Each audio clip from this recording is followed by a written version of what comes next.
Praise the Lord.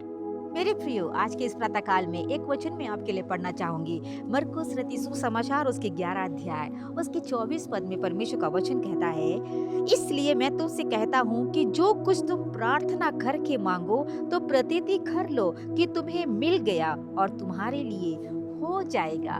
Praise the Lord. कितना खूबसूरत वचन है जो प्रभु यीशु मसीह कह रहा है। हमें हमारी आवश्यकताओं को, हमारे विषयों को हमें प्रार्थना करके मांगना है और ये प्रतीति करना है कि हमें मिल गया है। परमेश्वर का वचन कहता है कि हो जाएगा मेरे प्रियो, लेकिन उसके लिए हमें क्या करना है? हमारे अंदर में एक विश्वास होना है। इस वचन का जो केंद्र बिंदु है वो ये है कि हमारे अंदर विश्वास होना जरूरी है। हम प्रार्थना करते हैं लेकिन हमें कुछ मिलता नहीं है।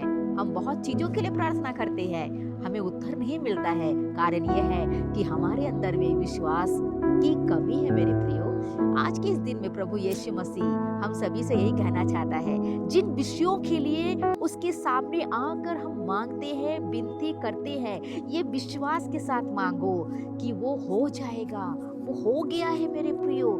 यदि आज के इस प्रातः काल के समय मैं आपसे कहना चाहती हूँ, आज के इस दिन में शायद आप में से काफी लोग बहुत ही परेशान होकर आज के इस प्रातः काल में बैठे हैं। इस वचन को आप सुन रहे हैं, आप प्रभु के सामने आकर आंसुओं के साथ में कई घंटों तक उसके सामने आप बिताए हैं, लेकिन आपकी प्रार्थना का उत्तर नहीं है। प्रभु यीशु मसीह कहना चाहता है, जो खुदा, जो आपका खुदा है मेरे प्रियो, वो आपसे कहना चाहता है कि जब हम उससे कुछ मांगते हैं वो हमें अपनी जरूरतों को वो पूरा करता है।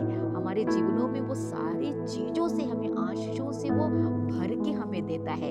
जैसे एक पिता, उसके बेटा उससे कुछ मांगता है, उसका पिता उसे उस चीजों को वो देता है और उसे आशा रहता है कि मेरा पिता मुझे वो चीज देगा।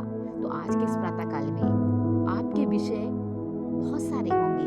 आज के दिन में विश्वास के साथ कितने लोग आज के इस दिन में प्रार्थना करने के लिए मेरे साथ में हैं? विश्वास के साथ प्रार्थना कीजिएगा, मिरेकल को आप देखेंगे। कितने लोग हैं जो आपके विषयों के लिए आज आप प्रार्थना करना चाहेंगे, आप चाहेंगे कि मेरे उस विषय पर मिरेकल हो। तो विश्वास के साथ आप जहाँ भी है अपनी आंखों को बंद करें, प्रार्थना करें और खुदाबंद आपके जीवनों की उन सारे चीजों में एक मिरेकल देगा। हालेलुया। धन्यवाद खुदाबंद, इस सुबह की वक्त के लिए हम धन्यवाद देते हैं। प्रभु तेरा वचन है कि प्रार्थना में हम जो कुछ हम मांगते हैं हमें प्रतीति करना है विश्वास के साथ कि वो मिल गया है और हमारे लिए हो जाएगा। खुदाबंद आज हमारे सम्मुख में जितने भी लोग हैं खुदा, इस वचन को सुन रहे हैं, तेरे सामने प्रभु जी आंसुओं के साथ में विनती कर रहे हैं, उनकी दुआओं को आप सुन ले मेरे खुदाबंद। प्रभु जी हमारे प्रियजनों के लिए मैं दुआ करती हूँ, जो विषयों के लिए वे प्रार्थना कर रहे हैं उनके जीवनों में प्रभु तो विश्वास की बढ़ोतरी दे दे, ताकि उनके जीवनों में मिरेकल आने पाए, उनके उस विषयों पर प्रभु चमत्कार होने पाए। राजा, उनके हालातों को, उनके विषयों को आप जानते हैं, मिरेकल कर दे। धन्यवाद प्रार्थना सुनने के लिए यीशु के नाम से मांगते हैं, आमीन आमीन। Praise the Lord. यदि आप अपने विषयों को विश्वास के साथ प्रार्थना किया है तो मिरेकल को आप देखेंगे, क्योंकि विश्वास बहुत जरूरी है कि मेरा प्रभु मेरे उस प्रार्थना विनतियों का जवाब वो देगा, मेरे लिए वो कार्य करेगा और वो जरूर मेरे विषय को उत्तर देगा। अगर आज आप विश्वास करते हैं तो आप जरूर एक मिरेकल देखेंगे। Praise the Lord. इस वचन के द्वारा प्रभु आप सभी को आशीष प्रदान करे और आज का दिन आप